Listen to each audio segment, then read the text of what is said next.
Thank you very much, Dr. Vera. Good afternoon once more to everyone, and it's a pleasure to be the one to profile our distinguished son of Africa, a brother, a friend, um, Professor Willie Chinyamurindi, popularly called Willie by his students and colleagues. So briefly, I want to say that it has been a good day, and I hope everyone is enjoying the experience, the second edition of the ASFI virtual conference and bootcamp is bringing to us. I want to thank you all again for joining. Yes, I'm Dr. John Jumali Beya, and I'm an epidemiologist working with the Ministry of Public Health in Yaoundé, Cameroon. Presently, I'm on a short training course at the University of Tampere in Finland on healthcare management. Well, I want to say that Professor Willie's domain is something we all need today in the world, especially where humans have become something else.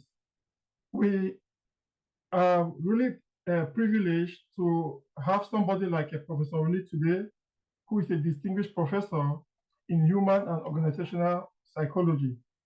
But before he takes the floor, who really is the son of Africa? So let's revisit his mouth sketch together. We are told that he is a National Research Foundation rated researcher, category C2, working at the University of Fort Hare as a professor within the Department of Business Management, Eastern Cape, South Africa. I'll take a year's outstanding educational career, and I'll just give you a brief about it. He completed the primary school a few decades ago in Zimbabwe before moving to the University of Port Elizabeth, now known as Nelson Mandela University in South Africa, where he obtained his bachelor's degree. He later moved on to the United Kingdom and Ireland, where he worked as an academic and completed his postgraduate studies. With this background, he has so many accomplishments. The notable ones, I would say, receiving several awards from professional bodies such as the South African Board for People, Practices, and the Psychological Society. He has served as an executive or still serving as executive member of the South African Young Academy of Science, being a National Research Foundation rated researcher, Y2. He's receiving several funding from several local and regional bodies, such as the National Research Foundation, the Medical Research Council, Council for Scientific Industrial Research, and many more. He is being recommended as a national CHE for excellence in teaching and higher education in South Africa. Also, he's a guest editor for local and international journals, including a South African Journal of Human Resources, South African Journal of Industrial Psychology, and lots more. He's a winner of the Zimbabwe Achievers South African Academic Excellence Award in 2019. Moreover, he is the authorship of chapters in 3 national prescribed management books. We want to look at Professor Willie's presentation, how relevant it is to our current dispensation. Remember, I said that he's the best person we want to have at this time, where human minds are out of place. So his research career so far covers the broad theme of human and organizational capabilities and how they contribute towards the theme of development. This summarily entails that 1, human resource development and organizational psychology, interpretivist research methods, entrepreneurship and strategic management, and above all, teaching practice. He'll be teaching us today definitely. Professor Willie's expertise, which essentially touches the nexus between humans and educational capabilities, becomes important, especially of the role technology and socioeconomic systems play in our society today. Let's remember the keynote speaker, Professor Mawe Aga, 2 days ago, telling us about the philosophy behind the invention of the dynamite for a good cause, but how it was exploited for military purposes. It tells us how human minds are really out of place. Today, we are blessed that we have a psychologist, a human developer, an entrepreneur who will tell us more about who we are and what we ought to do to become a better Africa. In this sense, his research and expertise is relevant to what he will be speaking about, as it centers around making human experiences better through harnessing, improving human development, organizational, and community capabilities. Professor Willie, as we can see the trends today, human mind is really out of place. We know amongst the 4 factors of production, including land, labor, capital, and entrepreneurship, that labor, human capabilities, is the most challenging to manage. Thank God you are an expert in this domain. You are an African, so we don't need to worry about anything anymore. In this session of my career, my story, Professor Willie will uncover the lead. So please, let's kindly welcome our distinguished son, Professor Willie. Take the tone, take the microphone, and take the podium, our distinguished professor. Thank you.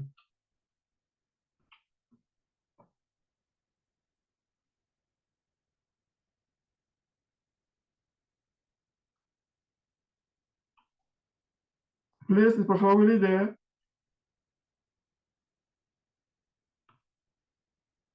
Oh, great. I was muted and I didn't have the rights to do that, but thank you very much, colleagues. I'm sitting in the basement at a conference where I'm presenting, and I've asked for time to just be able to join this very prestigious platform that you've got. And I thank Dr. Bright for all the work that you've done.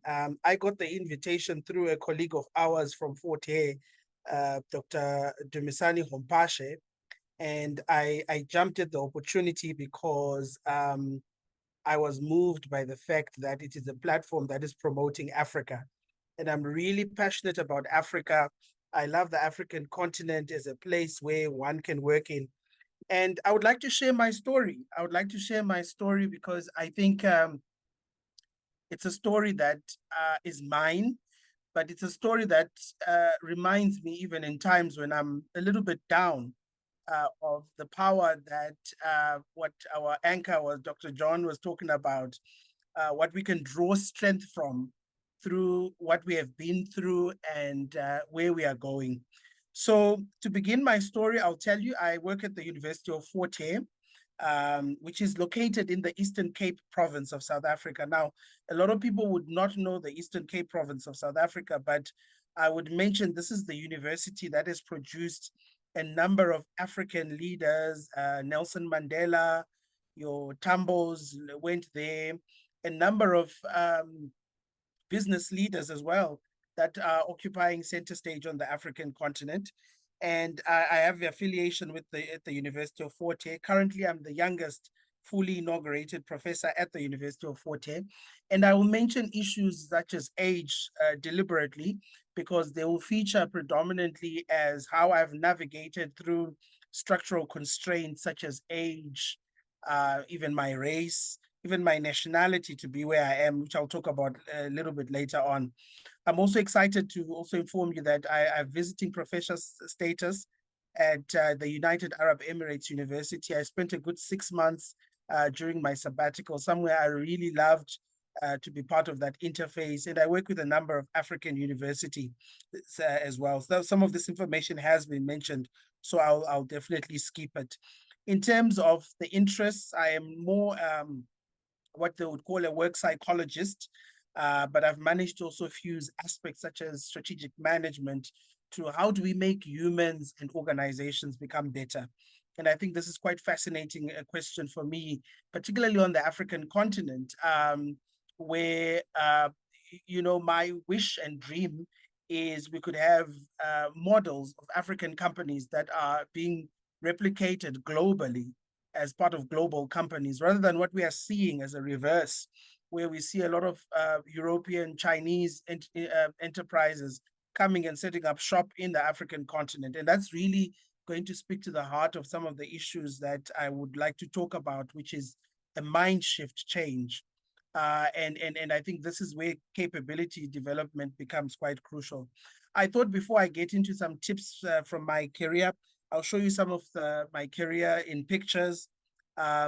Just recently, I got a recognition through our Vice Chancellor and Deputy Vice Chancellor for the NRF rating, which is a big thing for us here in South Africa because it's how fellow scholars receive and view the scholarship that you practice as a scholar.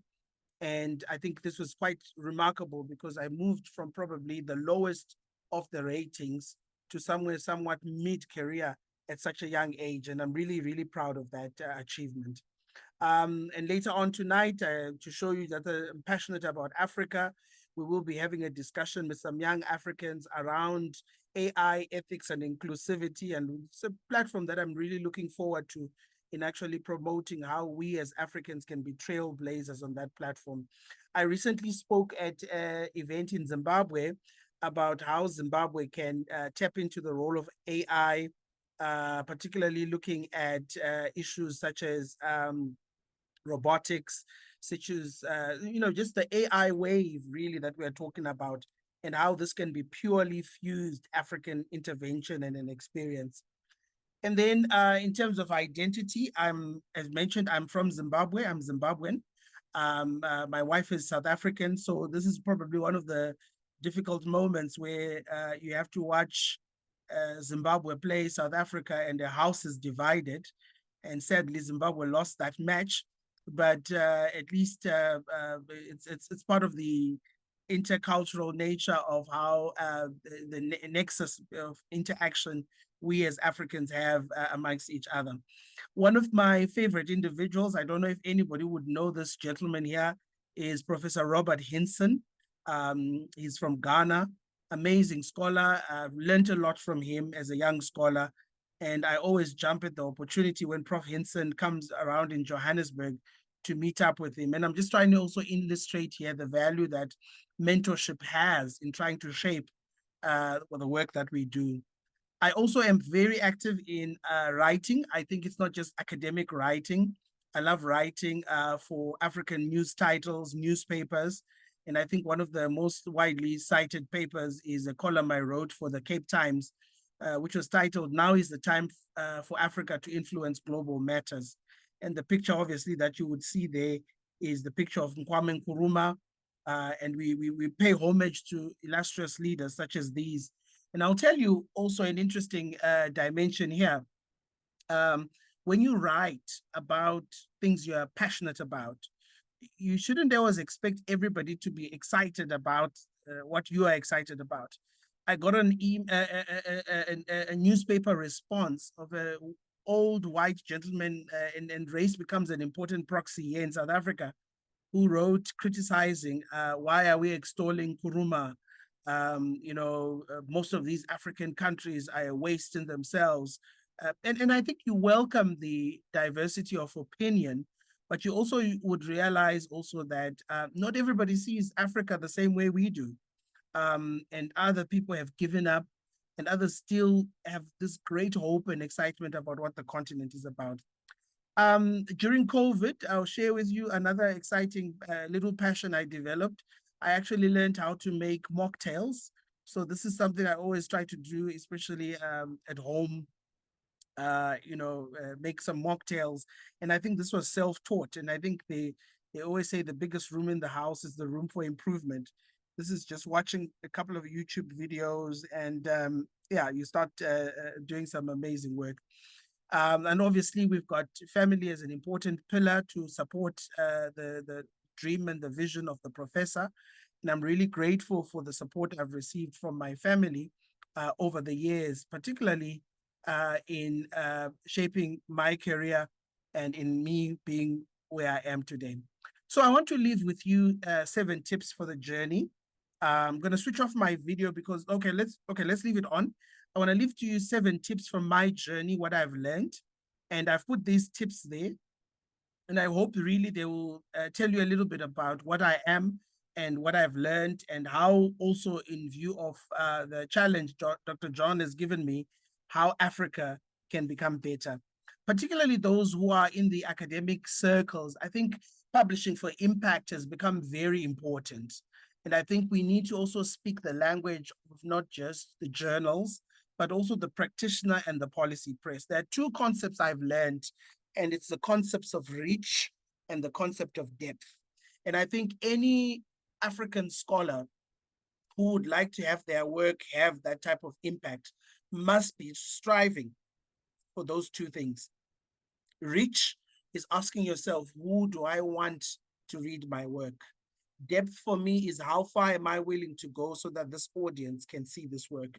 And I think the lesson I've learned over the years is we have so much writing going on. I mean, there are debates here in the South African continent, in the South Africa country as a country, that we are doing too much research, which is translating to little or no practitioner and policy ramifications. So publishing for impact for me is also being patient and not being driven by the numbers game. I mentor early career scholars who keep on coming to me and saying, Prof, my target for this year is to publish 40 papers, 50 papers. And they're talking about it as a number, as a numeric number, as a digit. But asking yourself the question, what does this mean in view of achieving goals and aspirations of impact? And that's why I think as Africans, we ought to be talking a lot about how impactful is our work to this continent that we are in. So it's a quality game.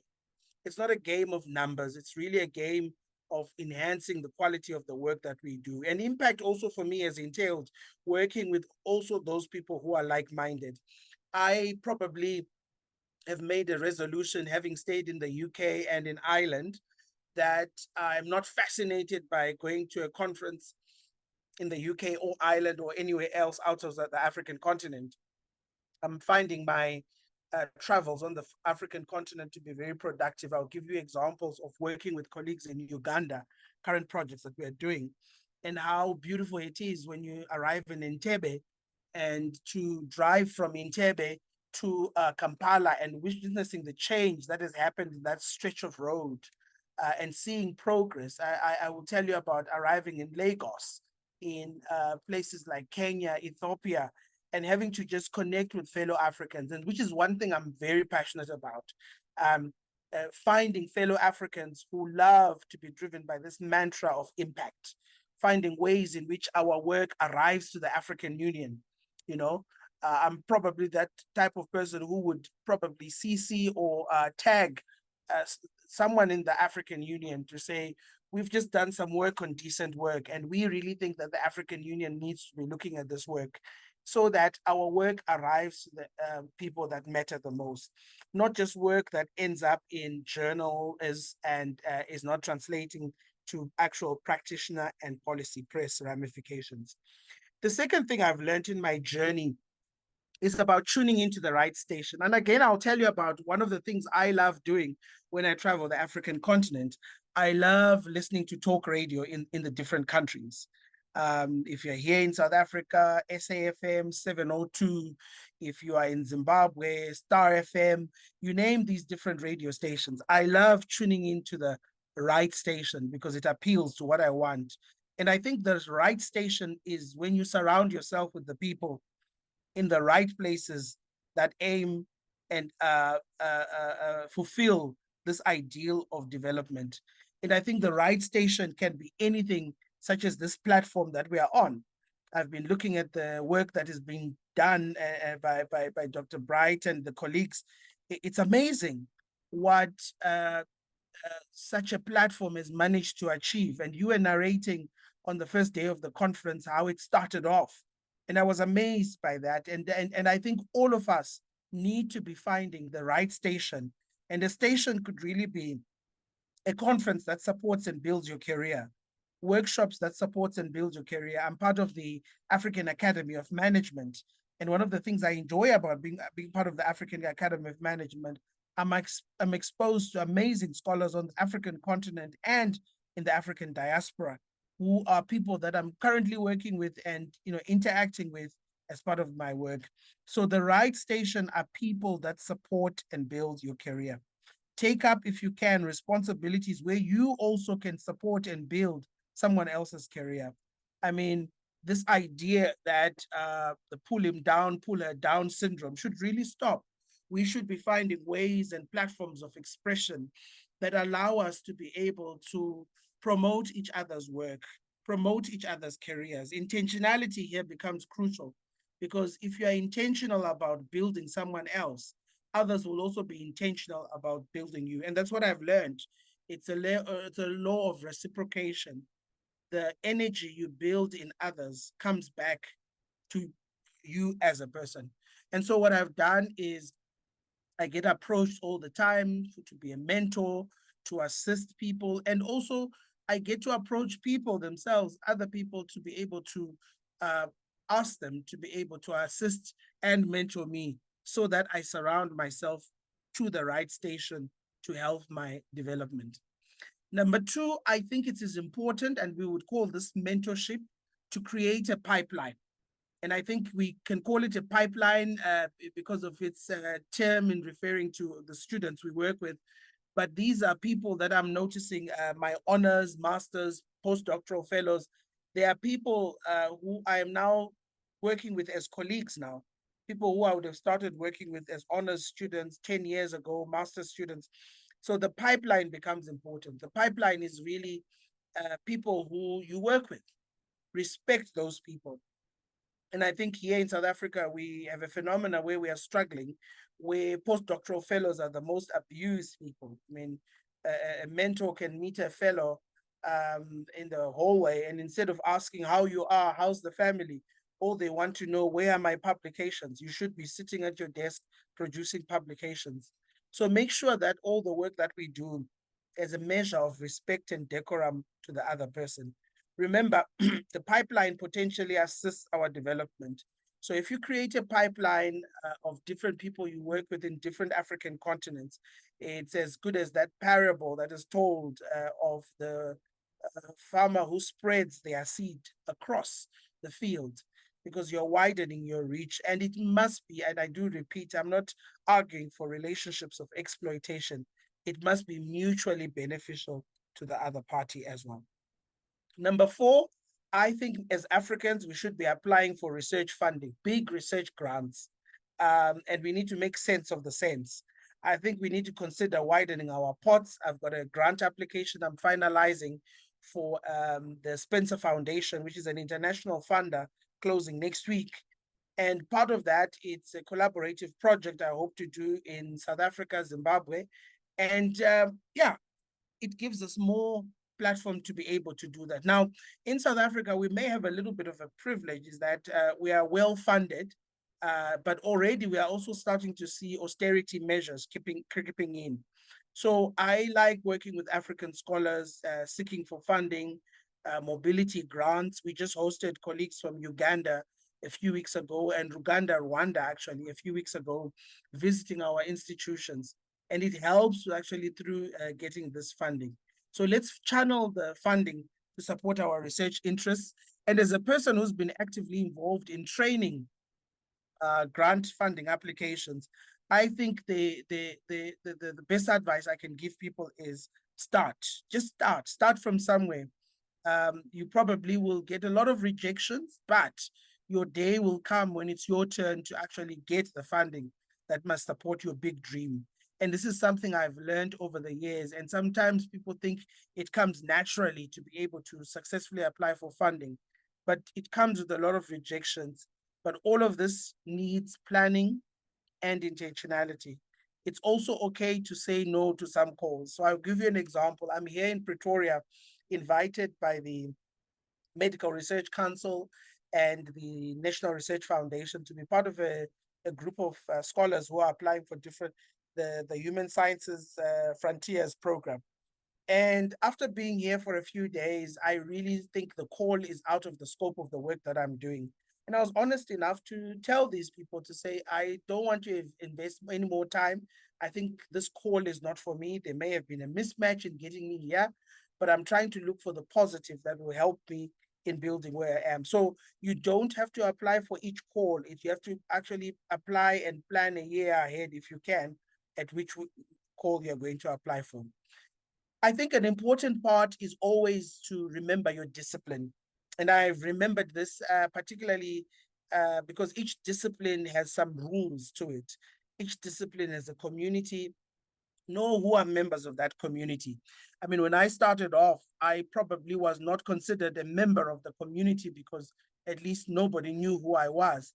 But it's also nice to also see that there's a change and a shift in terms of the roles and the responsibilities, moving from really now being seen as a member of the community whose voice equally deserves to be heard.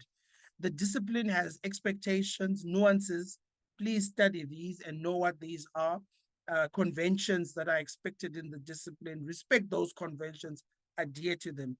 The discipline also has a busy readership. So if you're going to find ways of getting your work noticed in that readership, you have to learn tools of the trade. Your discipline expects really a fair balance between critique, descriptive analysis, and critique. Be able to differentiate the two. Your discipline has talking points. There's nothing so bad like trying to contribute to your discipline using a topic that's outdated and no longer relevant. Your discipline expects you to make a contribution. And this is what I am trying to do. I am trying to get more African stories of experience to get into mainstream journals, case-based analysis. We're working on a paper around the role of China in African countries, particularly looking at case examples of where the relationship has been also positive in as much as there's also negativity that comes with that. And it really expects one to be part of a discipline and an awareness of that discipline. And I want to also urge us to make the loudest noise about the work that we are doing. And I think this is the work of science communication. We don't make noise about what we do. I see it even sometimes when I post on my Facebook platform, my LinkedIn platform. People who follow me on both platforms, some have come and complained, but why do you post always about the work that you're doing on both platforms? And my answer to this is simple. The work I do is my work.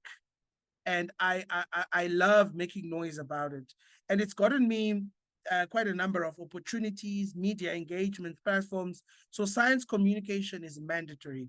It's mandatory because it makes us be aware of the science that we're doing. Platforms such as the conversation, blogging, use of social media platforms to share the work. But here's the last point, Dr. John and Prof. Bright, that I think has been the most crucial lesson I have learned. And the last point concerns our health. The gentleman that you see there is the late Professor Bongani Mayosi, who sadly succumbed to suicide and had been going through a lot.